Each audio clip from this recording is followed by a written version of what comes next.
Hi friends, so today we will be studying about the scaling techniques. Uh, Before going to the scaling techniques, we have to learn something about measurement. We cannot measure any object but some characteristics of the object. For example, you must have seen a count in the TV uh, about Pepsodent. It is related to the toothpaste Pepsodent, and in that ad it is shown that two school kids, they are sitting in the school bus. One of the boys is very sad. The other boy, his friend, is asking that why are you so sad today? In reply, the student tells that actually there was a dental checkup in my class today, and I failed in the dental checkup. His friend was telling that, don't worry, you did not fail in the dental checkup. It is your toothpaste which has failed in the dental checkup. So you don't have to worry about it. So this actually means that, why I am citing this incident, that actually here the characteristic is toothpaste, because that is what is responsible for cleaning the tooth. So actually it is not the person who has failed, but some characteristics of the individual. For example, the toothpaste that he is using, that has failed. So when we measure something, we cannot measure an individual, but we measure some characteristic of the individual, like maybe his length, maybe his height, maybe his weight, maybe his body temperature, maybe his attitude towards a particular thing, maybe his intelligence, maybe his beauty, even things which are abstract in nature like intelligence and beauty, these things can be also measured. Uh, Measurement is nothing but actually is a mapping of observable attributes to something numerical. Observable means that which can be observed, that which can be measured. We may develop a scale to measure intelligence. We may develop a scale to measure beauty. We can develop a scale to measure height, weight, etc. Now, when we measure that particular aspect or characteristic of an individual, we actually relate that to a measurement scale. So that is called as the mapping. Mapping is an one-to-one correspondence. That means my level of intelligence will be mapped to a numerical figure. That should be a one-to-one correspondence, so that I can quantify my intelligence. Already you might be knowing that IQ is a measure of intelligence, intelligence quotient, and the average value is 100. So that way we can have a one-to-one mapping of an individual to a particular numerical value which reflects his individual, which reflects his intelligence, similarly sincerity, honesty, and other things which are directly measurable can also be measured. After measuring comes the scaling, which is nothing but an extension of measurement. In scale, it is something, a continuum is created, which obviously has some numerical values. Might be starting from 0 and going up to a particular value. Or it might not start out from 0, so it may start from some negative values, or may start from some positive values. And it goes up, and the process by which the characteristic of an individual is connected to a continuum that with respect to a particular attitude, that is actually called as scale. It means that suppose my honesty, and I have a scale for measuring honesty, or say my intelligence, there is a scale of measuring intelligence, and my corresponding value of intelligence is 110, then there is a one-to-one mapping of my intelligence to that particular scale, my intelligence value to that particular scale. So there is a scale, maybe it is starting from 80 and going up to 120, reflecting the intelligence of intelligence scale, where 80 is the person which is having the minimum intelligence and 120 is the value of the person which is having the maximum intelligence. And all the individuals that you measure have some value between 80 to 120, which reflects the value of his intelligence. This one-to-one mapping of the individual to the scale of intelligence this process is called as scaling. Now, but this concept of measurement, actually, though their things are measured from time immemorial, and different continuums were used for measuring things, but the concept of measuring abstract things like say beauty, honesty, sincerity, attitude, likes, dislikes, the concept of measuring those actually, though it is an aspect which is commonly used in humanity or in social science, but this concept actually came in a journal called Science, and it was first time expressed in 1946 by Stevens, and name of that paper is on the theory of scales of measurement. Scaling is the assignment of objects to numbers according to some rules. So that was the main comment of the entire paper, or highlight of the entire paper, which expressed was a paper written by Stephens long back in 1946. So this actually gives the theory of how things should be measured, what should be the characteristic of the scale, what is a continuum, how it should be divided, how should scales can be classified, and so on and so forth. Now, why is the quantification necessary? Quantification helps in measurement. Once the attributes are measured, they can be used for statistical analysis. When things are used for statistical analysis, then we can find out the many facts that are hidden behind the figures. It helps us in testing different hypotheses related to different attributes. So testing of hypothesis takes us to some conclusion about whether these hypotheses which we have hypothesized at the beginning of the study can be accepted to be true, or it is something which is not working in the way we want it to work. To understand the relationship between these attributes, we actually helps us to develop our theories. Because when your hypothesis gets accepted or rejected, the hypotheses which are generally related to attributes, then we reach to some conclusions about this attribute. And these conclusions about the attributes actually helps us in establishing a relationship between the attributes. Because many of our hypotheses are actually concerning the relationship between attributes. For example, a sincere person will also be honest. Because this word honesty and sincerity we use interchangeably. But they are not having the same meaning. A person may be sincere, but he may not be honest.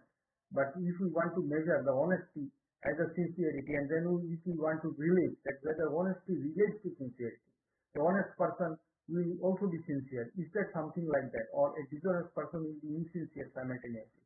So if we can reach to some conclusion, then for which we require this type of quantification. Ultimately, when we do the quantification, we test the hypothesis, reach to conclusions, develop theories, and then ultimately we can generalize these results, and that leads to the ultimate development of the theory. So that's why the quantification is very much essential. Quantification of measurement or scaling of attributes are very much important. Here, when we tell about scales or speak about measurement, we are actually more concerned of measuring the attributes which are not directly measurable. For most of the directly measurable tools, already scales, units of measurement are available. For example, temperature, it is measured in Fahrenheit or it is measured in centigrade. And you know that some thermometers are used having Fahrenheit scale, some thermometers are having centigrade scale. So you know the measuring instrument is a thermometer. In each thermometer you will find that there is a scale in the thermometer. If there is no scale in the thermometer, we actually don't understand it. Well, you may tell that now there are digital thermometers where there is no exact scale, but actually the value of that is displayed when you use a digital thermometer. Behind that there is the concept of a scale. Otherwise, how will you tell whether the temperature is high or not? Because in the background there is a scale. Anyways, so we come to the different scales of measurement. There are different scales of measurement. We need to understand this so that we can understand the things that comes later. First is the nominal scale. Nominal scale, very simply speaking, nominal comes from the word name. And when we actually divide our population under nominal scale, what we do is that we actually classify these into some names.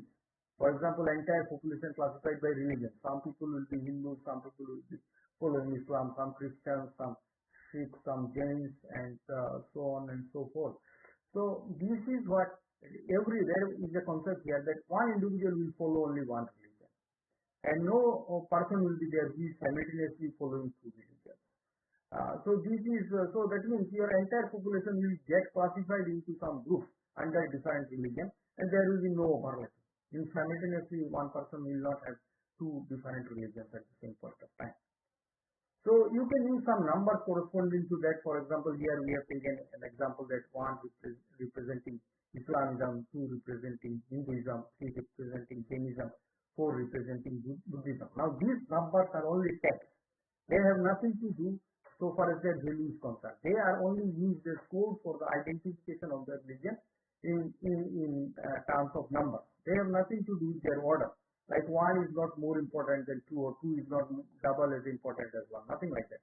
These are simply numbers whose value does not matter. These are just tags which are used to classify or used for the purpose of analysis. This might be handy. Then using the words like in Islamism, Jainism, Hinduism. Instead of that, we can use 1, 2, 3 because this helps in different types of computer programs or in software. The class numbers higher, inferior or lower is inferior, nothing like that is there. Sometimes in some cases we find that some people use alphabet or symbol as well in case of nominal scale instead of using numbers. But so far as softwares are concerned, they actually are more friendly with numbers. Those software which does data analysis. So these categories under a nominal variable are generally coded with numbers. Let us look at the ordinal scale. Ordinal scale is actually a ranking scale. Ranking scale means here the numbers have something to do. Number here means order. If you write 1, 2, 3, that means 1 is better than 2, 2 is better than 3, or the reverse. Okay. So there is an order. So whatever characteristics of the object you are studying, they are compared to other objects, and we compare by how much these objects are differing, and by how much it is differing. That is all. Let me take a very simple example. Suppose a student in the class gets 80 in mathematics, 70 is the second mark in mathematics, and 37 is the third mark in mathematics. All the other students got less than 30 and failed in that exam. Now 80 is, we are writing that 80 is rank 1, 70 is rank 2, and 37 is rank 3. It is what we do when we arrange them in order, and then we represent them by corresponding ranks. Now the difference between 1 and 2 is less compared to the difference between 2 and 3. But if you look at the ranks only, not the numbers, you won't understand that there is this difference. So here the characteristics are compared to each other in terms of more or less, but not by how much. So that is what this ordinal scale is trying to tell. Interval scale means numerically equal distance on the scale represents equal difference in the characteristics we measure. That means here actually the thing comes that it is out of it. The numerical value actually comes into it here. And the distance between numerical values actually represents the same distance. For example, the distance between 10 and 12 will be same as the distance between 8 and 10. So this does not happen in case of ranks. The marks obtained by the 8th student and the 10th student, that difference, that marks obtained by the 10th student and the 12th student, that difference might not be same in case of ordinal scale, but in nominal interval scale, there is a point. They are equidistant, so their values differences will also be equidistant. It contains all the information in an ordinal scale and also measure the difference between the objects. So these contains all the information in an ordinal scale and also measure the difference between the objects. Example is good and bad. Good starts from 1, goes up to 5. If you write 3, you are understand just at the average. If you write 4, that means you are moving towards bad in that proportion only. So that is the concept of interval scale. This concept is little bit extended in a ratio scale. In ratio scale, there is a natural or absolute zero, and this really has some meaning. For example, amount of water in a glass. Now you can express it in milliliter. That generally in a glass, what will be the content of a general glass? It's around 200 ml. 200 ml of water in a glass. So actually, no water, that represents 0 ml of water. No water can also be expressed in 0 ml of water. Everyone understands what is 0 ml of water is. So 0 ml of water is there is a natural and absolute. So that is the ratio. In interval scale, you see, suppose you may take the 0 arbitrarily anywhere. For example, you may start your 0 at say 20 ml, because more than 20 ml then you start your count. So you tell that 20 ml is my 0. So that option is available in the previous case. That is interval scale. In the ratio scale, there is no such thing. There is a universal zero where everyone will agree that yeah, this is the zero. The measurement of the characteristic of a same object in this scale would be universal. So these things will be universally affected. I give you an example. For example, previous scale, interval scale. Here you see good is starting from 1 going up to 5 for bad. Someone may reverse the scale. That good is 5, then 4, 3, 2, 1. So bad will be represented by 1, good will be represented by 5. So you see things are equidistant, but things are does not have an universal scale.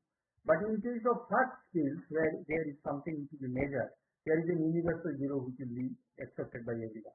All the scales, practical scales that we see around us, like a foot rule which we use in the for drawing graphs, and that foot rule, that scale, that is a ratio scale.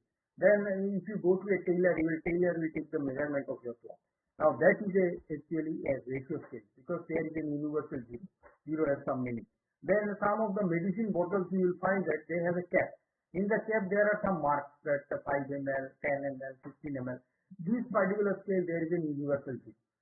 For example, your salary there is a universal zero, that 0.00, that is the getting no salary in a particular month. So that is a universal zero. So there is a universal zero which is accepted by everyone. When you encounter all such type of scales, then it comes under ratio scale.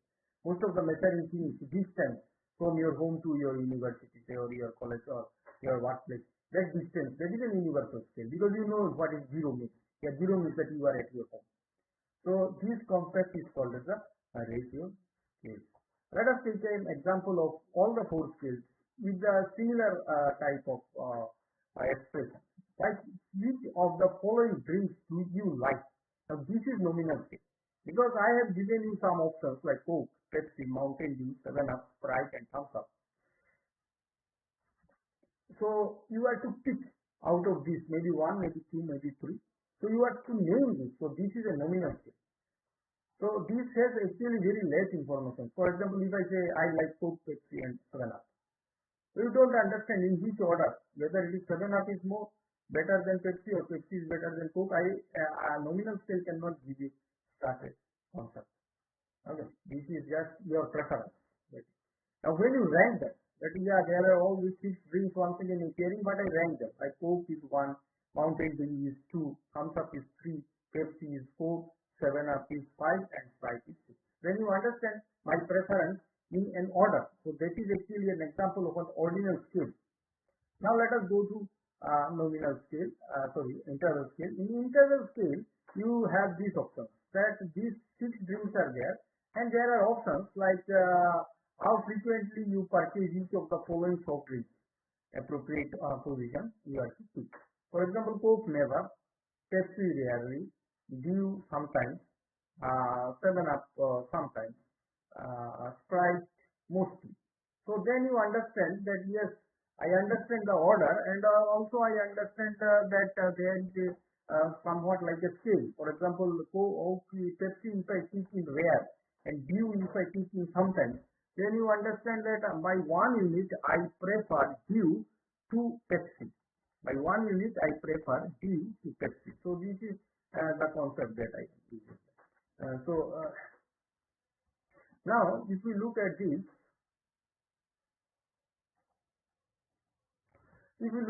say I come here. So for example, here I am to give a mark out of 100. So when I give a mark out of 100, then what happens here? Suppose I have to give a mark out of 100, so I give Coke. Coke I give here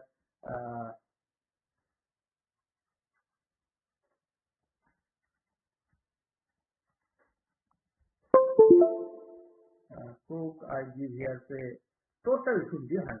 So Coke I give here 35. Pepsi I give 15. This one I give 25. This one I give 12. And this one I give 18. If you sum this up, you will get that total is 100. Total is 100. Then what you understand that by how much I prefer Coke to Pepsi, these numbers are coming. This does not happen here.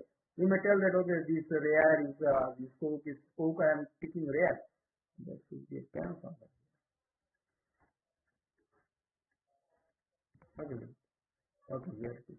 Yeah, I can choose the color. Okay, for example, I click in rare, and for Pepsi I click in sometimes. This I click in mostly. This I click in never, and this I click in sometimes only. So what do we understand? That Pepsi and Sprite they are equal to me, and by 1 unit Dew is better than Pepsi and Sprite, and this one 7 Up is the worst. Everything is preferred more than 7 Up. So this concept comes to me. But we don't get numerical figures like this which makes things more accurate. So this is the difference between the interval scale and ratio scale. Now we go to different types of scales. So we understood about measurement. Now we go to different type of scales. Basically, you can divide the scales into comparative scale and non-comparative scale. What happens in a comparative scale? In a comparative scale, the products that you want to study or want to compare, that directly comes in comparison to each other. And in non-comparative scales, they are not compared to each other. It is their numerical values which matter most. They are not compared to each other. So this is the difference between comparative scale and non-comparative scale. Now, for example, let us take an example like this. First, we study about the comparative scales and then about the non-comparative scales. And non-comparative scales here, actually the objects which we study are not in comparison to each other. Each one comes up with a value and based on that we get the mark. Means, you see, this is what non-comparative scale is somewhat like an examination. In an examination, what happens? All the individual people, they write their answers. Okay, in the answer script. They are evaluated. Ultimately, we get marks. When we give them marks, we don't compare one student with the other. We give them marks based on what they have written. After that, you can bring them to comparison. But a particular, say, in a sports tournament, what happens? One individual plays against another. So there is a direct way of comparing. So between team A and team B, who is the winner? Team A. So that is the concept of comparative scale. That means the products that you want to compare, they directly come in comparison to each other. Non-comparative scale, they are treated as an individual unit. Based on your opinion, they score, each of the units score some marks. Now, whoever got more marks will definitely be better than the other. So that is the way you see non-comparative scale. When we go to the details, you will understand further. Now, let us see first of the comparative scaling technique is paired comparison. Here, each product is compared with each other and we find out which one is more preferred. For example, there are 5 products, A, B, C, D, E. A will be compared with B and then we find out between A and B who is the better to me, which product I like most. A will be compared to C. I will find out that out of A and C, which one is more preferred to me. So somewhat like this is happening here. So in this what happens? Say I ask a total, say my population size is 100. Color, okay. Let me take a suitable color. Okay, this yellow I think will be nice. Okay, total person is 100. So I have 100 number of people. Okay. Now in this 100 number of people, I ask this 100 number of people one by one that if I compare A and B, which one will you prefer between A and B? So this person out of 100%, 53% will tell that I will prefer A. So obviously 53% telling I will prefer A, that means 47, because 53 plus 47 equal to 100. So 47 of them will be preferring B. So what will happen between A and B? We will write 53.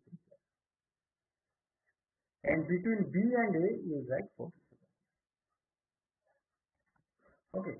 Then next one, say between A and C. Now A and C is coming together. A may be Pepsi, C may be Sprite, like that. So between A and C, we have 60 people who are with A and 40 people who are with B.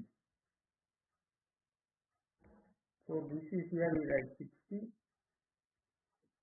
here we write 40.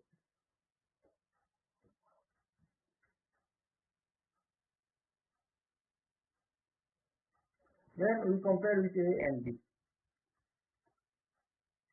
Here actually 68 people are in favorable to A, and uh, D and A here 32 of them are in favor. So here I write 68, and between D and A, that is here I write 30. Similarly, I go on and I get this table. Other comparison, this is B with C, this is B with D, this is C with D. This will be the complementary 100 minus, you will get this 100 minus 2179. So like this we complete the entire table. After completing the table, whichever value is more than 50, I will write 1. This one is more than 51, and this is more than 51. This is less than 50, 0. This is less than 50, 0. This is less than 50, 0. This is less than 50, 0. This is more than 51. This is more than 51. This is less than 50, 0. This is more than 51. This is less than 50, 0. So if I sum up, this is 3, this is 0, this is 2, and this is 1. That means ultimately which product is my best product? This product, that is product A, is the best one. So that is what we do. You can see in this table. So that is what we do, and we find that out of the product A, B, C, D, A is most preferable. So this is how we go for a direct comparison between the products. Next we come to rank order scale. And rank order scale, what we do is that we rank the product directly. That is there are 5 products A, B, C, D, E. Then E is the first, B is second, C is third, like this we rank. So this is relatively easier to understand and can be handled with more number of products. But pairwise comparison sometimes might be difficult if the number of objects go beyond 5. This is relatively easy. Then constant sum scale. In constant sum scale, there is a fixed number of cards given to us. Suppose there are 3 products. Say one product is A, one product is B, and one product is C. And I am given 30 cards. Now, based on my preference, I will put cards under A. For example, I will get 21 cards under A, 8 cards under B, and 1 card under C. So that gives the scope of the constant sum scale is total number of cards will be equal to 30. I cannot put any card in my hand or throw it elsewhere, but I have to put under any one of these products. So this gives the relative preference, and also we understand that A is best product compared to B and C. By how much, that also we can find out. So this is called as the constant sum scale. Now let us look at some of the non-comparative rating scales. In non-comparative rating scales, the concept is like this, that we have some statements about the product, some statements either positive or negative, some statements about the product, and you are to express how much you agree with the statement. That is mostly the concept of non-comparative scales. Or we have some product which has multi attributes on which we actually purchase it. For example, your mobile phone. When you purchase your mobile phone, you look into a number of things, like you look into the RAM, you look into the memory space, you look into the battery life, you look into the charger also, what type of charger, maybe less important, but this is one concept. Then you look into the what is the screen size of that particular mobile phone. Given all these things, then maybe weight of the mobile phone. Given all these things, you purchase the mobile phone. So instead of giving some statement, I give some name of the attribute. The first attribute is color, second attribute is battery life, third attribute is screen size, fourth attribute is RAM, fifth attribute is memory space, sixth attribute is charger type, etc. So I give this.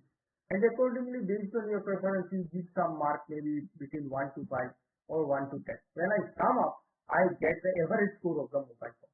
This I do for, say, a Nokia smartphone. Same thing I do for an Apple phone. Same thing I do for a Samsung phone. So accordingly, or means there may be different models under the company. So all these things I can compare. Ultimately, you reach to one particular score. These type of things are attained through non-comparative scales, and there are different types of non-comparative scales. What I mean to say is like this. One version of the scale may be that it starts with a 100-point scale. You start from 0, goes up to 100. If you think that the battery life is not good, you will teach somewhere here. Let's say this, maybe it is 12. If you think that it is good, then you will give some score. If you think that it is somewhere in the middle, maybe there is score 70 or something like this. It is the score. So this is how it looks like. Now comes the itemized rating scale. Now there are different types of items in a scale, as I was saying. The different, maybe it is in the form of statements, or maybe it is in the form of attributes. These different types of first scales are Likert scale, Thurstone scale, Semantic Differential scale, etc. are some examples of this type of scale. Well, Likert scale is most used, and I think many of you shall use this when you do your project, this Likert type scale, to collect opinion of people and then actually computing it and reaching to some result. Okay. Now, Likert scale. This scale consists of a series of statements. Each respondent are required to indicate the degree of agreement or disagreement with the statement. Each scale item generally has 5 responses ranging from strongly disagree, neutral, agree, and strongly agree. Okay, and they have some points also, like codes, like strongly disagree may start with 0, 1, 2, 3, 4. 4 ends at strongly agree, or may start with 1, that strongly disagree is 1, disagree is 2, neutral is 3, agree is 4, strongly agree is 5. Or it may start from -2, like strongly disagree is -2, disagree is -1, neutral is 0, agree is 1, strongly agree is 2, like that. And they may have different skill points. It is as per your convenience. Accordingly, the total score will vary. So, but my conclusion will remain more or less the same. And this Likert scale is also called as a summative scale, because you can sum up across the different statements, sum up the values across the different statements. And there might be some negative statements which are essential in a scale, so that this negative statement should be reversely measured.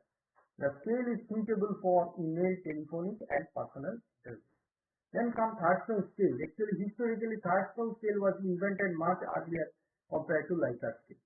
Thurstone scale, actually, there are satisfied some criteria, like the statement should be brief. This should be in a form that it can be either accepted or rejected. That means it should be a clear-cut statement. Not something, a neutral type statement is not allowed. Exception or rejection should lead to understanding the response of the respondent's attitude. Sufficient number of questions should be considered. Ambiguous statements should be avoided. Ambiguous means that the opinion is neutral. For some statements where whether it is in favor or it is against, that is not understood. For example, the children like red balls. This is a clear statement that red ball. Anyway, they don't like balls of other colors, green, yellow, but or given green, yellow, blue balls and red ball will be more preferred. That is clear, understood. But if I tell that children will pick up that ball which is their most favorable color. Now here the statement is not clear. If the child picks up a red ball, we cannot understand whether it is his favorable color or I think randomly it has picked up. So these statements should not be ambiguous. So Likert scale, Thurstone scale actually is an 11-point scale, where some points which are in the middle, like say here you see 4 here, 4 in this side. So these are actually neutral points of the scale. If someone puts some peak at 5, 6 or 7, they may be considered more or less neutral. These are actually favorable scores. More you go towards 11, more is the favorable. These are unfavorable scales. These are as you go this side, they are unfavorable. After collecting information from all the individuals, the median is computed of for each statement, and sum of the median will give the total score or the average score of the respondent. So there will be many such statements with similar type of scale. So I, based on my preference, favorable, unfavorable, neutral, I will put ticks, and then what we will do, we will sum up these for several people. And then calculate the median for each of the statements. Average of this median will give the overall score of the individual. So total average which is less than 6 may say that the attribute is unfavorable. If it is more than 6, then it is favorable. If it is near 6 from either side, like 5, 7, and 6, you can consider that this is a weighted. This is a neutral type of preference I have towards the scale. Now comes semantic differential scale. In a semantic differential scale, we actually have two types of things like good, bad. So we have two what phrases or extreme words. One side good, another side bad, and there will be a scale in between 1, 2, 3, 4, 5. Actually, this we have seen little bit previously. If you remember here, when we first introduced the scale, in that we have talked about this.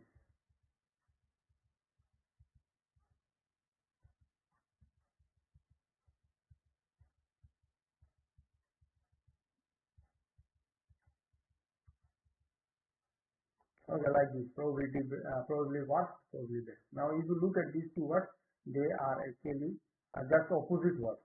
One is worst, one is best. So probably is there. Yeah. So that way, we take two extreme words, and we don't take any verbal descriptor here. Like it is bad, bad, it is average, nothing like this. These are all verbal descriptors associated with each scale point. We don't have it.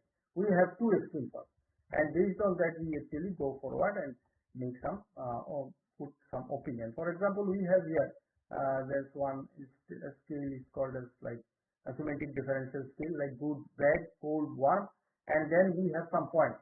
Maybe from -3, like we have here is a good, and here is have bad, and then we have some points like this is 3, 2, 1, 0, -1, -2, -3. So if it is bad, then we will put some tick here. If it is good, then we will put some tick here. Like this, we will show this. The respondents mark the point that best indicates how they would describe the particular object being rated. So this is called as a semantic differential scale. And sometimes some people take it from -1 to 7 also, as you can see. And this is also having a 7 point. This is also having a 7 point. But the numbers are here negative is here all the numbers are positive. These are especially used for determining store preference. Like which store do you prefer under different criteria. Individual items are summed up to reach the total. This is quite common in all those types of scales that you can sum up the individual scores to get to the final result. And then comes the staple scale. Staple scale is a unipolar rating scale where it was developed by James Staple. It has 10 points in the scale and it does not have a neutral point. That means the respondent has to express their view either in favor or in against. It is somewhat like this. There is only one word missing. For example, the quality of food in the restaurant was of high quality. And then this is generally a vertical scale. That means it is represented vertically, not horizontally. And what happens here, you are giving some points, like these 5 are favorable. So you don't have any place in the middle to put a tick to express your neutrality. Rather, you have to be in either of the sides. So even if you want to be most positive or least positive, then you will tick here. Then also your opinion is to certain extent here that you are in the positive side. Or someone wants to be neutral, ticks here. That means okay, you are neutral, but your flow is towards the negative side. And when quality is high, you don't just agree to it. So this is high quality. If you think that yes, it is really of high quality, you take care. But if you think that it is poor quality, then you can go and poorest quality, worst, then you can take care. So your opinion is quite clear in terms of your expression. So these are about different types of comparative and non-comparative scale. In the next video, we will go into the more details of the scale. For today, I like to thank all my viewers for this particular session of scaling techniques. Thank you. Have a nice time.